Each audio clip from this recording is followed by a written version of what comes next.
Assalamualaikum warahmatullahi wabarakatuh. Ketemu lagi sama aku, Ayu Gana. Di video ini aku mau share tentang bagaimana sih proses lahiranku kemarin yang begitu cepat dan nyaman. Oh iya, aku mengingatkan sekali lagi buat teman-teman, aku bukan dokter, aku bukan bidan, aku juga bukan praktisi kesehatan. Aku hanya seorang ibu-ibu yang punya sedikit cerita pengalaman yang mungkin bisa dibagikan dan bisa bermanfaat buat teman-teman. Oh ya, video-video yang aku buat itu merupakan pengalaman pribadi aku sendiri serta gabungan dari informasi-informasi dari beberapa sumber, baik itu dari dokter kandungan, dari bidan, dari teman-teman yang seperjuangan, dari buku parenting, dari sumber-sumber manapun yang relevan dengan keadaan aku. Siapa tahu video-video ini bisa bermanfaat untuk teman-teman yang punya pengalaman yang sama dengan aku. Sebenarnya sih lahiran pertama atau lahiran kedua itu aku bener-bener meniatkan diri bahwa aku ingin lahiran normal. Bagaimanapun juga aku pasti bisa lahiran normal karena aku meyakinkan diri bahwa pasti tubuh aku ini udah dirancang sedemikian rupa untuk bisa melahirkan normal seperti itu.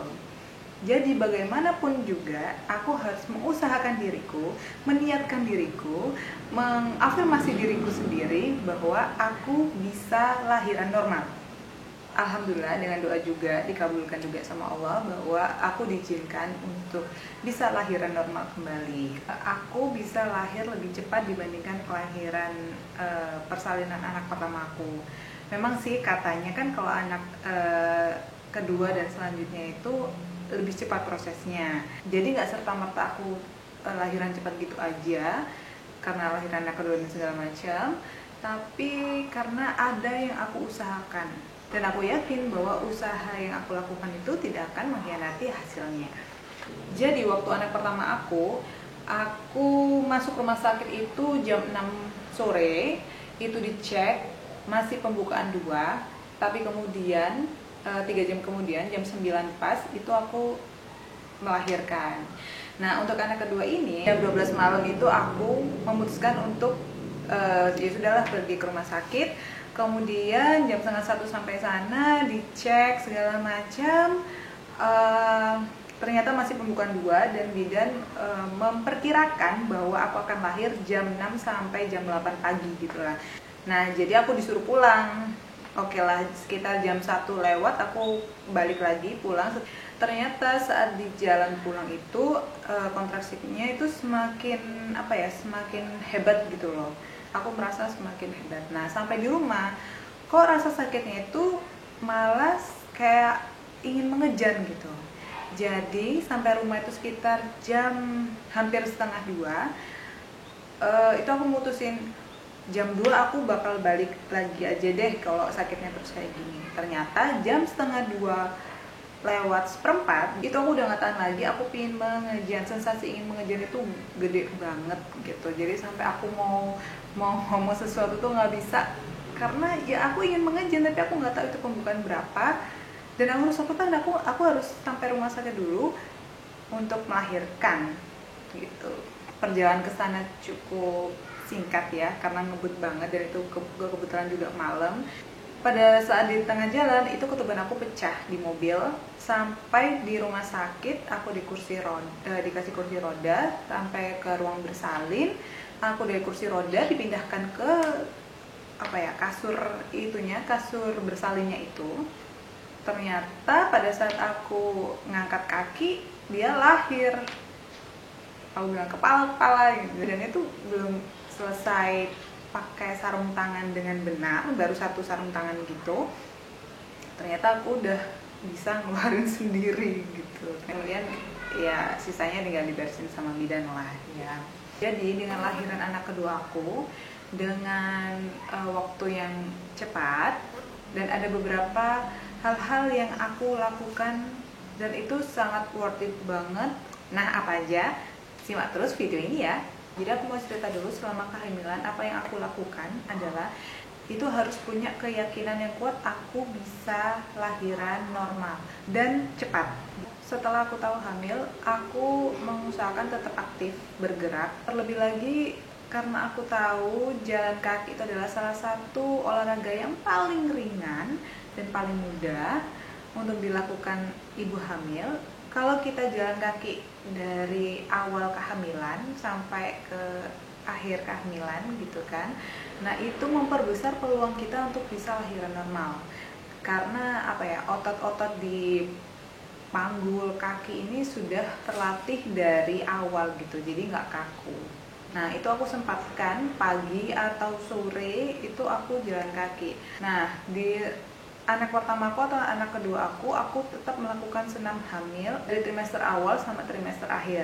Kalau di anak aku yang pertama aku ikut kelas kehamilan gitu ya. Jadi aku dapat CD buat senam hamil dari trimester 1 sampai trimester 3. Nah di lahiran anak kedua ini karena informasi juga sudah banyak banget yang masuk ke YouTube ya, jadi aku senam dengan ngikutin di YouTube. Selain 3 yang aku sebutin tadi, nah tips berikut ini adalah yang menurut aku benar-benar worth it banget, yang sangat-sangat mempengaruhi aku bisa lahiran lebih cepat. Yang pertama adalah jimbol. Di trimester ketiga terlebih ke 36 minggu, di mana kepala janin sudah di bawah dan siap untuk dilahirkan, aku lebih aktif untuk menggunakan jimbol. Jadi kayak mau melakukan sesuatu seperti nonton TV, lagi main HP, ataupun ngobrol sama saudara atau keluarga, itu lebih ke daripada aku ngambil kursi, aku pakai jimbol gitu, jadi bisa sambil goyang, bisa sambil gerak. Kemudian yang kedua adalah squat jump.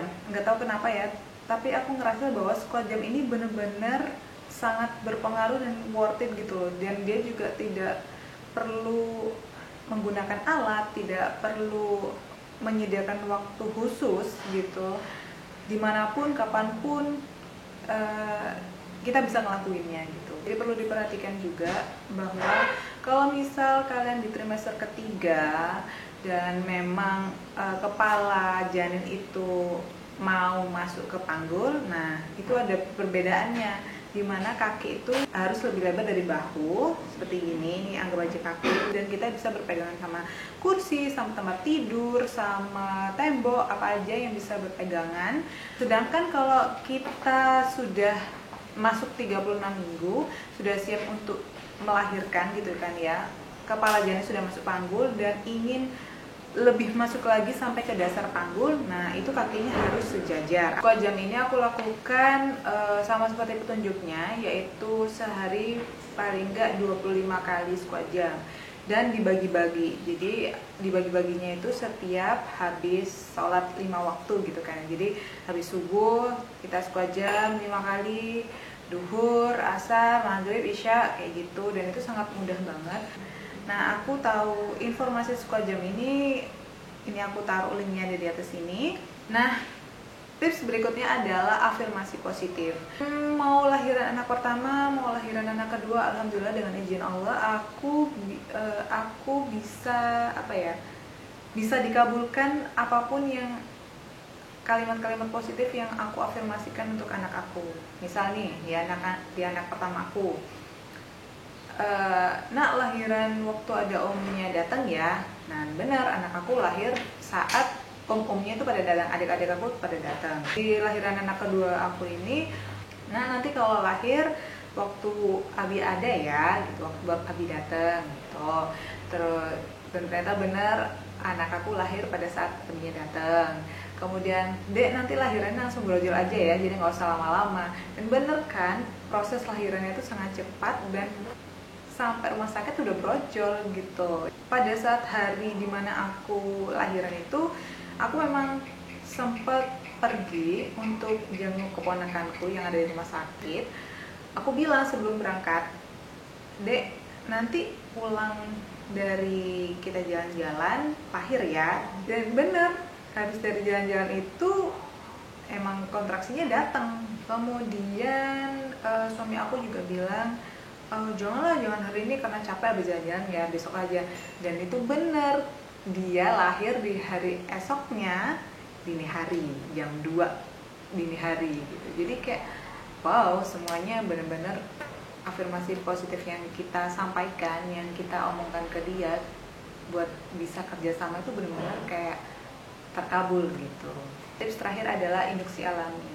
baik berhubungan sama suami, juga diminta pegang payudaranya sama suami, kemudian makan makanan yang dengan induksi alam ini. Jadi aku kayak merasa aku memancing kontraksi asli itu datang seperti itu. Nah itu dia tips dari aku. Mungkin ada bunda-bunda yang mau menambahkan tips-tips lain yang bisa merangsang lebih cepat untuk kelahiran. Terima kasih sudah menonton. Wassalamualaikum warahmatullahi wabarakatuh.